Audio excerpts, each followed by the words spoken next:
Friends, welcome to Kayu's Kongunadu சமையல். இன்றைக்கி வந்து ஒரு சூப்பரான ரெசிபி தான் பார்க்க போகிறோம். ஈவினிங் டைம் ஸ்நாக்ஸ் தான். இன்றைக்கி என்ன பார்க்க போகிறோன்னா வெஜ் பப்ஸ் தான் பார்க்க போகிறோம். ஹோம்மேட் வெஜ் பப்ஸ் பார்க்கலாம் வாங்க. இன்றைக்கி வெஜ் பப்ஸ் எப்படி செய்யலான்னு பார்க்கலாம். நான் வெஜிடேரியனால் வெஜ் பப் செஞ்சேன். நான் நெக்ஸ்ட் டைம் வந்து எக் பஃப்பும் செஞ்சு காமிக்கிறேன். இப்போ பேசிக்காக எப்படி பண்ணலான்னு பார்க்கலாம். ஒரு பவுல் எடுத்துக்கோங்க. பவுல் எடுத்துகிட்டு ஒரு மீடியம் சைஸ் அளவுக்கு கப்பில் மைதா எடுத்துக்கோங்க. அந்த அளவு எடுத்தாலும் சரி. நான் இப்போ அப்படியே எடுத்து காமிக்கிறேன். உங்களுக்கு எந்த அளவுக்கு தெரியும் அந்த அளவுக்கு குவான்டிட்டி எடுத்துக்கோங்க. இதில் வந்து ஒரு 4 பீஸ் பெரிய பீசஸ் வரும். சின்ன பீசஸாக இருந்தால் மினி பப்ஸ் மாதிரி 2 கப் செய்யலாம். இப்போ தேவையான அளவு சால்ட் ஆட் பண்ணிக்கோங்க. மீடியம் கப்புக்கு பெருசாக 4 பீசஸ் வரும்.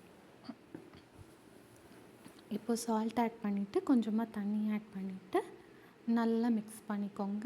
உங்களுக்கு லேயர் ஜாஸ்தி வேணும்னா ஒரு 3லேருந்து 4 பீஸ் அளவுக்கு அந்த மாதிரி போட்டுக்கோங்க. இல்லை இன்னும் லேயர் வேணும்னா மாவு இன்னும் கொஞ்சம் ஆட் பண்ணிக்கோங்க. நல்லா பிசைஞ்சிக்கலாம்.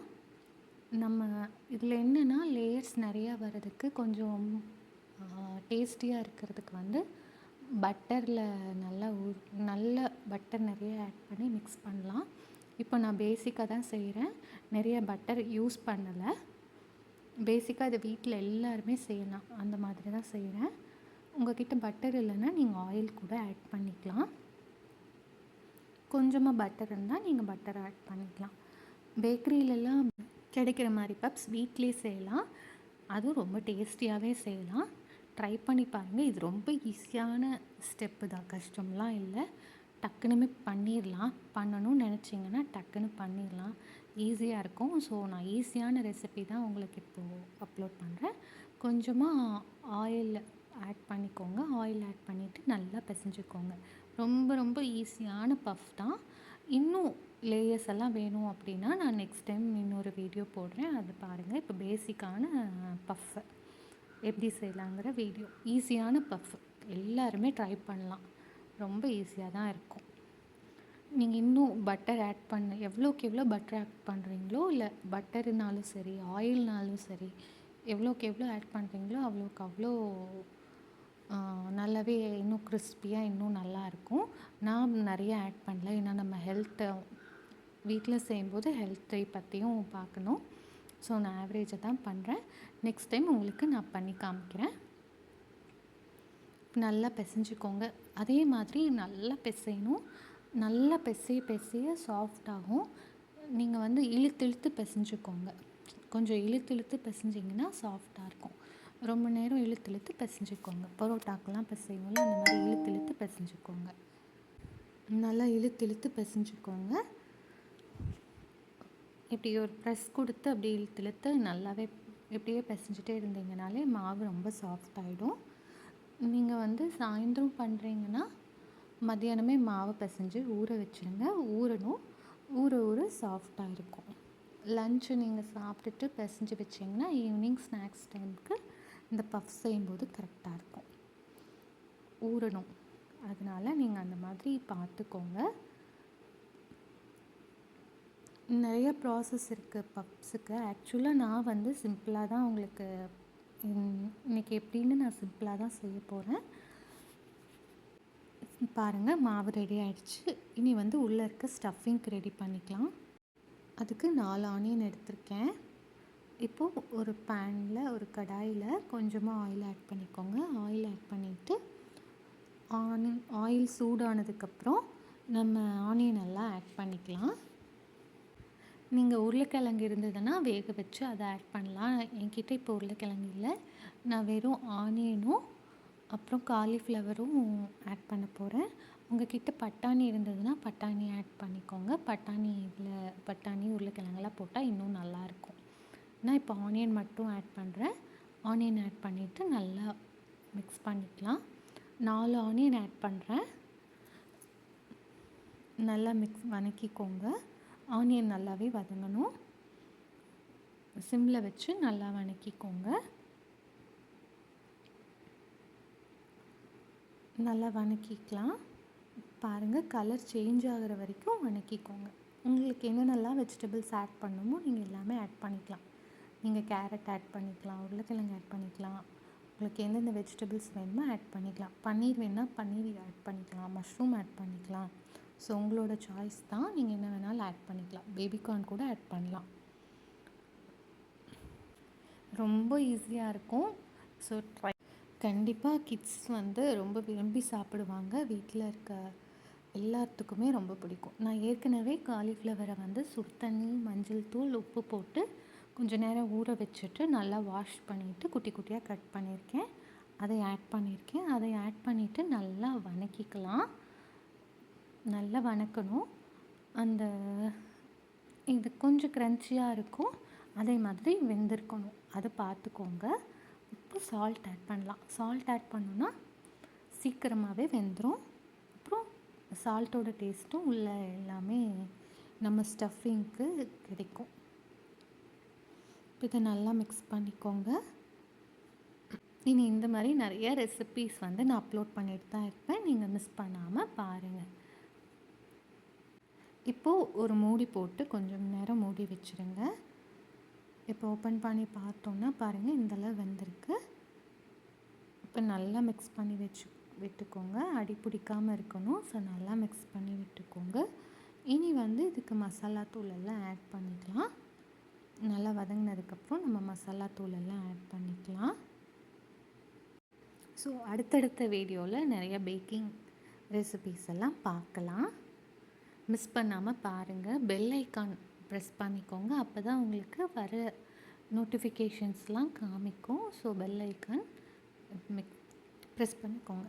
இப்போது டர்மரிக் ஆட் பண்ணிடலாம். மஞ்சள் தூள் ஒரு 1/4 ஸ்பூன் ஆட் பண்ணிக்கோங்க. மஞ்சள் தூள் ஆட் பண்ணிவிட்டு அதுக்கப்புறம் நம்ம மிளகாய் தூள் 1/2 ஸ்பூனை விட கொஞ்சம் கம்மியாக ஆட் பண்ணிக்கோங்க. இப்போ இது ரெண்டையும் நல்லா மிக்ஸ் பண்ணிக்கலாம். நல்லா பச்சை வாசம் போகிற அளவுக்கு மிக்ஸ் பண்ணிக்கோங்க. பாருங்கள் இந்த மாதிரி மிக்ஸ் பண்ணிக்கலாம். கீழேருந்து எடுத்து விட்டு மிக்ஸ் பண்ணிக்கோங்க. உங்களுக்கு வேணும்னா நீங்கள் ஜீராத்தூள் எல்லாம் ஆட் பண்ணலாம். பட் நான் அதெல்லாம் எதுவும் ஆட் பண்ணல. சிம்பிளான ஸ்டஃபிங் தான் பண்ணுறேன். இதில் பட்டாணி போட்டிங்கன்னா இன்னும் ரொம்ப டேஸ்டியாக இருக்கும். உங்களுக்கு பட்டாணி கிடச்சிச்சின்னா ஆட் பண்ணிக்கோங்க. காஞ்ச பட்டாணி இருந்ததுன்னா நைட்டே ஊற வச்சு கூட அதையும் ஆட் பண்ணலாம். பட் நான் திடீர்னு பிளான் பண்ணேன், டக்குன்னு பண்ணிவிட்டேன். ரொம்ப டேஸ்டியாக இருந்தது, நீங்கள் எல்லோரும் விரும்பி சாப்பிட்டாங்க.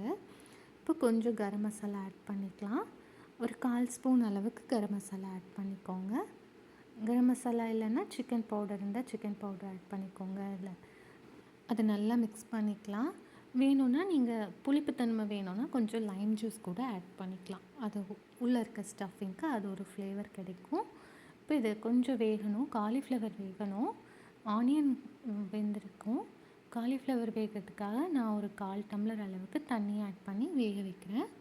நல்லா மிக்ஸ் பண்ணிவிட்டு நம்ம ஒரு மூடி போட்டு மூடி வச்சு வேக வச்சுக்கலாம்.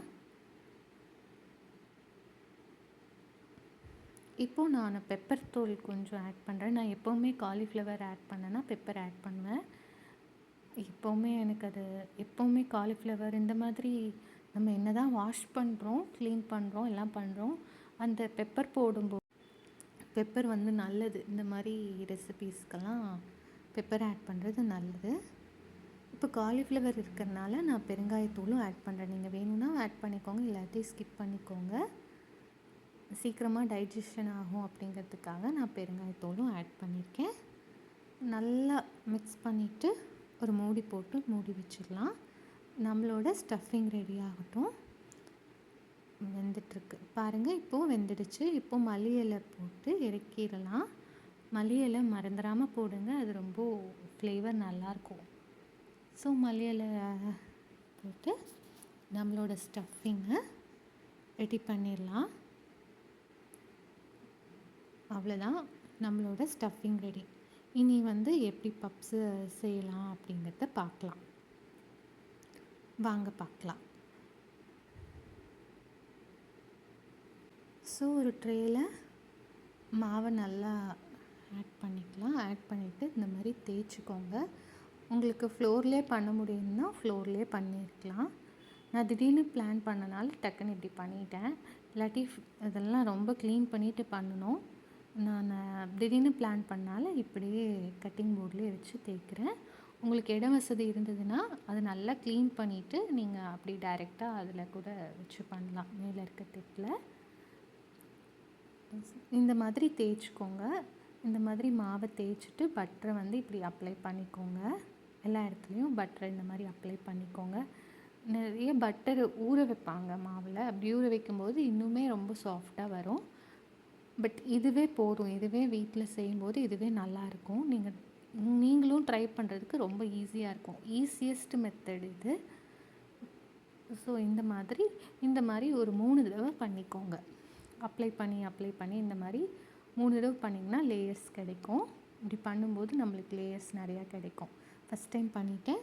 இந்த மாதிரி நான் 3 டைம்ஸ் பண்ணுவேன். தேய்ச்சிட்டு திருப்பி பட்டர் ஆட் பண்ணிவிட்டு ட்ரை பவுடர் ஆட் பண்ணிவிட்டு பண்ணுவேன். நான் ஒரு 3 டைம்ஸ் பண்ணினேன். அப்படி பண்ணும்போது நம்மளுக்கு லேயர்ஸ் கிடைக்கும். எவ்வளோக்கு எவ்வளோ இப்படி பண்ணிகிட்டே இருக்கோமோ அவ்வளோ லேயர்ஸ் கிடைக்கும். நீங்கள் ஆயில் கூட அப்ளை பண்ணிக்கலாம். பட்டர் தான் அப்ளை பண்ணுங்கிறதுல ஆயில் பண்ணாலே நல்லா டேஸ்டியாக இருக்கும். ஸோ ஆயில் தான் இருக்குங்கிறவங்க கவலையே பட வேண்டாம். பட்டரை விட ஆயில் இன்னுமே நல்லாயிருக்கும். நான் வந்து இப்போ பட்டர் ஆட் பண்ணி காமிச்சேன். எல்லாத்துக்கும் காமிக்கணுங்கிறதுக்காக நான் ஆட் பண்ணேன். இப்போது இந்த மாதிரி பண்ணிவிட்டு திருப்பியும் நான் பட்டர் அப்ளை பண்ணுறேன். பட்டர் அப்ளை பண்ணிவிட்டு டஸ்டிங் பண்ணுறதுக்காக அந்த மாவை மேலே துவைக்கலாம். இப்படியே ரிப்பீட்டடாக பண்ணிகிட்டு இருந்தீங்கன்னா உங்களுக்கு லேயர்ஸ் கிடைக்கும். அதுக்கு தான் நான் பண்ணி காமிக்கிறேன், பாருங்கள். ஸோ திரும்பி ஃபோல்டு பண்ணிவிட்டு இந்த மாதிரி பண்ணலாம். உங்களுக்கு எவ்வளோ பண்ணுறோமோ அவ்வளோ லேயர்ஸ் கிடச்சிட்டே இருக்கும். நான் வந்து 3 டைம்ஸ் பண்ணேன். நீங்கள் வந்து 3 டைம்ஸ் 2 டைம்ஸும் பண்ணலாம், 3 டைம்ஸும் பண்ணலாம், 5 டைம்ஸும் பண்ணலாம். உங்களுக்கு எது கன்வீனியன்ட்டோ அது மாதிரி பண்ணிக்கோங்க. லேயர்ஸ் ஜாஸ்தி வேணுங்கிறவங்க ஸோ எக்ஸ்ட்ரா இன்னும் 1 டைம் இல்லை இன்னும் 2 டைம் அந்த மாதிரி பண்ணிக்கோங்க. நான் வந்து 3 டைம்ஸ் இந்த மாதிரி பண்ணேன். நல்லா தேய்ச்சிக்கலாம். உங்களுக்கு ஒட்டாது. அப்படி ஒட்டுற மாதிரி இருந்ததுன்னா நீங்கள் மாவை அப்ளை பண்ணிக்கோங்க. அப்ளை பண்ணிகிட்டே இருந்தீங்கன்னா உங்களுக்கு ஒட்டவே ஒட்டாது. இந்த மாதிரி நல்லாவே தேய்ச்சிக்கோங்க. ஈவனாக தேய்ச்சிக்கோங்க. ஒரு இடத்துல பெருசாக இல்லாமல் ஒரு இடத்துல சின்னதாக இல்லாமல் ஈவனாக தேய்ச்சிக்கோங்க. ஈவனாக தேய்ச்சிக்கலாம். ஸோ 2 சைடும் திருப்பி போட்டு தேய்ச்சிக்கோங்க. அப்போ தான் எல்லாம் ஈக்குவலாக இருக்கும், ஈவனாக இருக்கும். ஒரு சைடு ஜாஸ்தியாகவும் ஒரு சைடு கம்மியாகவும் இல்லாமல் ஈக்குவலாக தேய்ச்சிக்கோங்க. பார்க்குறதுக்கு வீடியோ பெருசாக இருந்தாலும் உங்களுக்கு வந்து ரொம்ப ஈஸி தான். நான் ஏன் ஃபுல்லாக போடுறேன்னா உங்களுக்கு கிளியராக இருக்கணும், எந்த டவுட்டும் இருக்கக்கூடாதுங்கிறதுக்காக நான் ஃபுல் வீடியோவாக போட்டிருக்கேன். கிளியராக இருக்கணும், உங்களுக்கு ஈஸியாக புரியணுங்கிறதுக்காக நான் உங்களுக்கு ஃபுல் வீடியோவாக போட்டிருக்கேன். பாருங்கள். அப்போ உங்களுக்கு ஈஸியாக இருக்கும், புரிஞ்சுக்கிறதுக்கு ஈஸியாக இருக்கும். பாருங்கள், நான் திருப்பியும் பட்டர் அப்ளை பண்ணிவிட்டு பவுடர் டஸ்டிங் பண்ணியிருக்கேன். இந்த மாதிரி பண்ணிக்கோங்க. இந்த மாதிரி பண்ண உங்களுக்கு லேயர்ஸ் ஜாஸ்தி கிடைக்கும். இதில் முக்கியமான திங்ஸ் சாஃப்டாக வர்றதுக்கு கொஞ்சம் ஆயில் சேர்த்தணும், இல்லை பட்டர் சேர்த்தணும். வனஸ்பதி சேர்த்துவாங்க நிறைய பேர். பட் நான் வனஸ்பதிலாம் சேர்த்தலை. உங்களுக்கு எது வேணுமோ நீங்கள் அது மாதிரி யூஸ் பண்ணிக்கோங்க. இந்த மாதிரி நான் பட்டர் தான் ஆட் பண்ணுறேன். ஸோ எவ்வளோ டைம்ஸ் பண்ணுறோமோ அவ்வளோ டைம்ஸ் நம்மளுக்கு வந்து லேயர் கிடைக்கும், திக்னஸ் கிடைக்கும். நான் திருப்பி ஃபோல்டு பண்ணியிருக்கேன். நீங்களும் இந்த மாதிரி பண்ணி பாருங்கள். இப்போ பாருங்கள், அப்படியே இருந்ததை விட இப்போ மாவு பாருங்கள் கொஞ்சம் சாஃப்ட் ஆகிடுச்சு. தெரியுதா டிஃப்ரென்ஸ்? தெரியுதுங்களா? நல்லா ப்ரெஸ் பண்ணும்போது நல்லாவே சாஃப்டாக இருக்குது.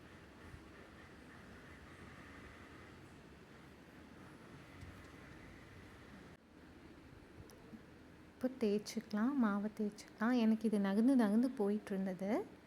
ஸோ நீங்கள் வந்து கீழே தேய்க்கும்போது அது பார்த்து தேய்ச்சிக்கோங்க. இப்போது நான் 4 பீஸாக கட் பண்ணிக்கிறேன். 4 பீஸாக கட் பண்ணிவிட்டு 4 பஃப்பாக செஞ்சிடலாம். ஒரு பார்ட் எடுத்து சைடில் வச்சுக்கோங்க. நான் காமிக்கிறதுக்காக இப்படி கட் பண்ணியிருக்கேன், பாருங்கள். இப்போது எல்லாத்தையும் தனியாக வச்சுட்டு ஒரு பஃப்பாக எடுத்து எப்படி பஃப் பண்ணுறதுன்னு பார்க்கலாம். இப்போது ஒன்று மட்டும் வச்சுட்டு இந்த மாதிரி தேய்ச்சிக்கோங்க.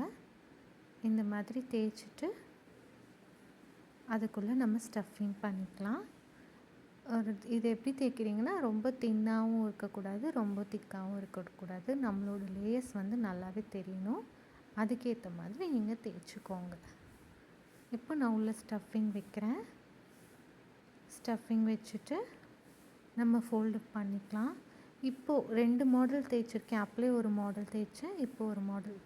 இந்த மாடல் வந்து நல்லா தின்னாக தேய்க்கணும். நல்லா தின்னாக தேய்ச்சிட்டு இந்த மாதிரி மடிச்சுக்கோங்க. இந்த மாதிரி மடிச்சுட்டு நம்ம வந்து பஃப் பண்ணிக்கலாம். 2 மாடல் எப்படி பண்ணுறதுன்னு நான் காமிக்கிறேன். கொஞ்சம் திக்காக இருக்கிற மாவை ரிமூவ் பண்ணிடுங்க, எக்ஸ்ட்ரா வேண்டாம். தின்னாக இருக்கிறது அப்படியே விட்டுருங்க. இந்த மாதிரி அதை வந்து ஒன்று பின்னாடி ஒன்று முன்னாடி இந்த மாதிரி நம்ம ஃபோல்டு பண்ணிக்கலாம். நீங்கள் பண்ண அது ரொம்ப ஈஸியாக உங்களுக்கே அது வந்துடும். ஒரு தடவை பண்ணி பார்த்தீங்கனாலே எப்படின்னு வந்துடும். அப்புறம் 2வது டைம் பண்ணும்போது ரொம்ப ஈஸியாக நீங்களே பண்ண ஆரம்பிச்சிடுவீங்க.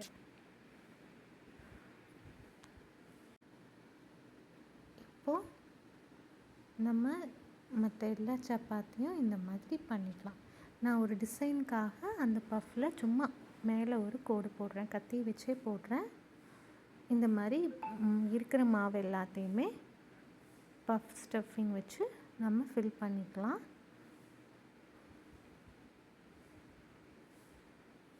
இப்போது அது மேலேயும் கொஞ்சம் க்ரன்ச்சியாக இருக்கிறதுக்காக நான் பட்டர் ஆட் பண்ணுறேன். அது வந்து பட்டர் ஆட் பண்ணும்போது நல்லாவே க்ரன்ச்சியாக இருக்கும். இந்த மாதிரி ஒன்றுனா பண்ணிவிட்டு அதை நம்ம வந்து ஓடிஜியில் வச்சு பேக் பண்ணி எடுத்துக்கலாம். இப்போது அடுத்த பார்ட் இந்த மாதிரி நான் 4ம் பண்ணி வச்சுட்டேன். இனி பேக்கிங் பண்ண போகிறேன். நான் 170 டிகிரியில் 35 மினிட்ஸ் வச்சேன். நீங்கள் 35 to 40 minutes. என்ன குட்டி பண்ணுற? நான் வந்துட்டு என்ன பப்ஸ் பண்ண போகிறேன்.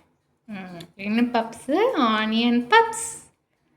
ஆனியன் அப்புறம் காலிஃப்ளவர் 2 போட்டு பப்ஸு. ஓ சூப்பர். ஸோ நம்மளோட பஃப் பேக் ஆகிட்டுருக்கு. அதுக்குள்ளே சைடில் டீயும் போட்டுடலாம். டீயும் போட்டுட்டு நம்ம பஃப்பையும் ரெடியாக சாப்பிட கொடுத்துலாம். நம்ம பஃப் ரெடி ஆகிடுச்சு, பாருங்கள்.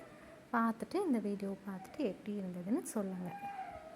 இப்போது இந்த மாதிரி பஃப் வரும்போது எடுத்தோடனே மேலே ட்ரையாக இருக்கும். லைட்டாக ஆயில் அப்ளை பண்ணிங்கன்னா கொஞ்சம் நல்லாயிருக்கும். ஏன்னா நம்ம எக்கு எதுவும் ஆட் பண்ணுறதில்ல. எக் ஆட் பண்ணால் எக் வாஷ் கொடுப்பாங்க மேலே. நம்ம அதெல்லாம் எதுவும் ஆட் பண்ணுறதில்ல. நம்மளோட பஃப் சுட சுட ரெடி ஆகிடுச்சு. நல்ல மணமாக இருக்குது, சாப்பிடணும் போல் இருக்குது. நீங்களும் ட்ரை பண்ணி பார்த்துட்டு எப்படி இருந்ததுன்னு சொல்லுங்கள். இந்த வீடியோ உங்களுக்கு பிடிச்சிருந்தால் லைக் பண்ணுங்கள், ஷேர் பண்ணுங்கள், சப்ஸ்கிரைப் பண்ணுங்கள். தேங்க்யூ. இன்னும் வித்தியாசமான ரெசிபீஸோடு நான் உங்களை சந்திக்கிறேன். Tata bye from guys Kongunadu சமையல். தேங்க்யூ. தேங்க்ஸ் ஃபார் வாட்சிங். இங்கே பாருங்கள், கட் பண்ணி காமிக்கிறேன். பஃப்பை எப்படி வந்திருக்குன்னு நீங்களும் பாருங்கள். இருக்கு பட்டு. தேங்க்யூ. Thanks for watching.